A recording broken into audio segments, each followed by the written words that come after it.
ഒരു പുണ്യയാത്രയ്ക്ക് ഇറങ്ങിയതാണ് ആന്ധ്ര സഫർ. ഉത്തരേന്ത്യൻ സംസ്ഥാനങ്ങളിൽ ആദ്യം നടത്തുന്ന മദ്രസകളെയും മക്തബുകളെയും സന്ദർശിച്ചുകൊണ്ട് അവിടുത്തെ കാര്യങ്ങൾ പഠിക്കാനും കാണാനും വേണ്ടി ഒരു യാത്രയ്ക്ക് ഇറങ്ങുകയാണ്. ആദ്യ സിയാറത്ത് കേന്ദ്രമായ പാണക്കാട് സാദാത്യങ്ങളെ സന്ദർശനം നടത്തിക്കൊണ്ട് ആന്ധ്ര സഫറിന് ആരംഭം കുറിച്ചു.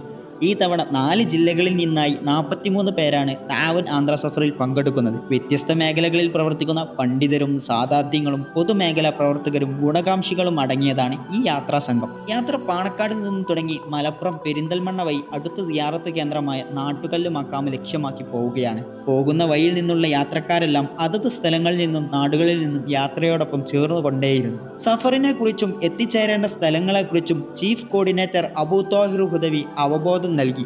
മഹാന്റെ നാമം കൊണ്ട് അറിയപ്പെട്ടിട്ടില്ലെങ്കിലും മക്ബറയുടെ മീസാൻ കല്ലിനാൽ പ്രസിദ്ധമാണ് നാട്ടുകല്ല് മക്കാം. മമ്പുറത്തെ കുതുബുസ്സമാൻ സയ്യിദോരുടെ കറാമത്തും നാട്ടുകല്ല് മക്കാമിന്റെ കൗതുകങ്ങളാണ്. ഇവിടെ വെച്ച് മഗ്രിബും ഇശാവും ഒരുമിച്ച് നിസ്കരിച്ചു. ശേഷം മക്കാം സന്ദർശനത്തിന് യാക്കൂബ് ഫൈസി നിലമ്പൂര് നേതൃത്വം നൽകി. സിയാറത്തിന് ശേഷമുള്ള അടുത്ത ചായക്കടയായിരുന്നു പലരുടെയും ലക്ഷ്യം. നല്ല അടിച്ചെടുത്ത പാൽ ചായ. കൂടെയുള്ള ഒരു യാത്രക്കാരൻ വീട്ടിൽ നിന്ന് കൊണ്ടുവന്ന അപ്പവുമുണ്ട്. ചായയോടൊപ്പമുള്ള കുശലങ്ങൾക്ക് ശേഷം എല്ലാവരും തിരികെ ബസ്സിലെത്തി. ഇനി എത്തിച്ചേരാനുള്ളത് മഞ്ഞക്കുളം മക്കാമിലേക്കാണ്. കോർഡിനേറ്റർ മഞ്ഞക്കുളം മക്കാമിലെ ഹാജ ഹുസൈൻ തങ്ങളുടെ കഥകൾ യാത്രാ സംഘത്തിന് പറഞ്ഞുകൊടുത്തു. മക്കാമിലെത്തുമ്പോഴേക്കും ഇശാ നമസ്കാര സമയം കഴിഞ്ഞു പോയതിനാൽ മക്കാം അടച്ചിരുന്നു. പുറത്തുവെച്ച് ദുആക്ക് ഉസ്താദ് നേതൃത്വം നൽകി. ഇനി രാത്രി ഭക്ഷണത്തിന്റെ സമയമാണ്. മുഴുവൻ യാത്രക്കാർക്കുമുള്ള വേണ്ടുവോളം ഭക്ഷണം കോർഡിനേറ്റർ ഏർപ്പാട് ചെയ്തിരുന്നു. പറഞ്ഞതിലും നേരത്തെ തന്നെ കാറ്ററിംഗ് അംഗങ്ങൾ ഭക്ഷണങ്ങൾ കൊണ്ടുവന്നു. ശേഷം ഭക്ഷണം കഴിച്ചു കഴിയുന്നത് വരെ വേണ്ട സൗകര്യങ്ങൾ ഒരുക്കി തരികയും വൃത്തിയാക്കുകയും ചെയ്ത ശേഷമാണ് അവർ മടങ്ങിയത്. നല്ല ഭക്ഷണവും കഴിച്ച് എല്ലാവരും തിരികെ ബസ്സിലെത്തി. പരസ്പര ബന്ധമില്ലാത്തവരും എന്നാൽ മുൻ പരിചയമുള്ളവരും അടങ്ങുന്നവരാണ് യാത്രാ സംഘം. കോർഡിനേറ്റർ മുഖേന മൈക്ക് എല്ലാവരിലേക്കും എത്തി. പ്രായമായവരെയും യുവാക്കളെയും മറ്റും പരിഗണിച്ച് നല്ല സൗകര്യമുള്ള ബസ് നോക്കി തന്നെ ഹാദിയ തയ്യാറാക്കിയിരുന്നു. സുബ്ഹി നിസ്കാരത്തിന് കൃഷ്ണഗിരിയിലെ ഒരു പള്ളി കിട്ടി. നമസ്കാര ശേഷം പതിവ് പോലെയുള്ള ചായ എല്ലാവരുടെയും ആവശ്യമായിരുന്നു. യാത്രയെ കൂടുതൽ മനോഹരമാക്കാൻ പോകുന്ന വഴികളെല്ലാം തന്നെ ധന്യമായിരുന്നു. റോഡിന്റെ ഇരുഭാഗങ്ങളും വയലുകളും തോട്ടങ്ങളുമാണ്. നെല്ലും ചോളവും മുതൽ മാവ് വരെ സമ്പുഷ്ടമായി കാണാവുന്നതാണ്. 18 മണിക്കൂർ നീണ്ട ബുദ്ധിമുട്ടുകളൊന്നുമില്ലാത്ത യാത്രക്ക് നമ്മുടെ പുങ്ങനൂരിന്റെ മണ്ണിൽ ഞങ്ങൾ പരിസമാപ്തി കുറിക്കുകയാണ്. ഒരു ഗംഭീര സ്വീകരണം.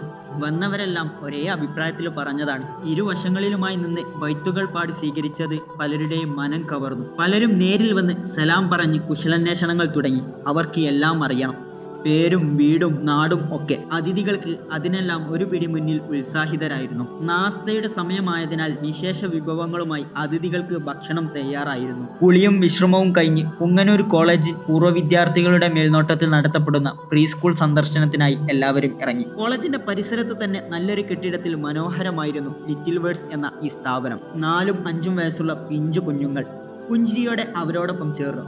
വർത്തമാനങ്ങൾ പറഞ്ഞു, ചെറിയ മധുരവും നൽകി.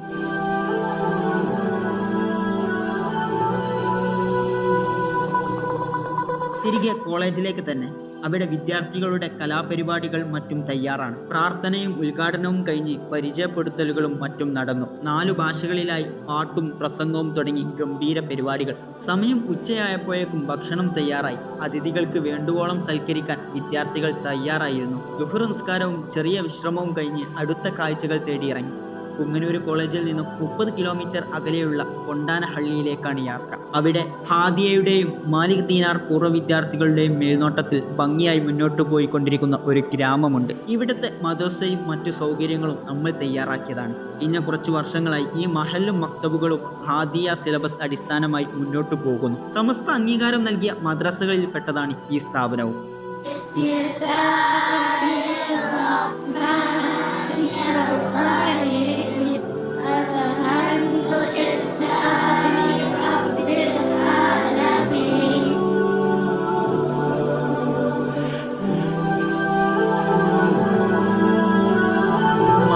ഇശാവും ഒരുമിച്ച് അവിടെ നിന്നും നിസ്കരിച്ചു. കേരളത്തിൽ നിന്ന് വന്നവരാണെന്നറിഞ്ഞ നാട്ടുകാരെ തൊട്ടപ്പുറത്തെ തോട്ടത്തിൽ നിന്നും ഫ്രഷായി പറിച്ചെടുത്ത മാങ്ങയും ചക്കയും നൽകി സ്വീകരിച്ചു. ഇനി ചെറിയ കുട്ടികളുടെ കലാപരിപാടികൾ ആസ്വദിക്കാനാണ് പോകുന്നത്. രാവിലെ സന്ദർശനം നടത്തിയ പ്രീ സ്കൂളിന്റെ ഗ്രാജുവേഷൻ സെറമണി നടക്കാനിരിക്കുന്നു. വിദ്യാർത്ഥികളുടെ വ്യത്യസ്തമായ കലാപരിപാടികൾ അരങ്ങേറി. UKG ക്ലാസ്സിൽ നിന്നും പഠനം പൂർത്തിയാക്കിയവരെ സർട്ടിഫിക്കറ്റും സമ്മാനങ്ങളും നൽകി അനുമോദിച്ചു. ചെറിയ മനസ്സിൽ വലിയ സ്വപ്നങ്ങൾ നിൽക്കാനാവട്ടെ അവർക്ക്.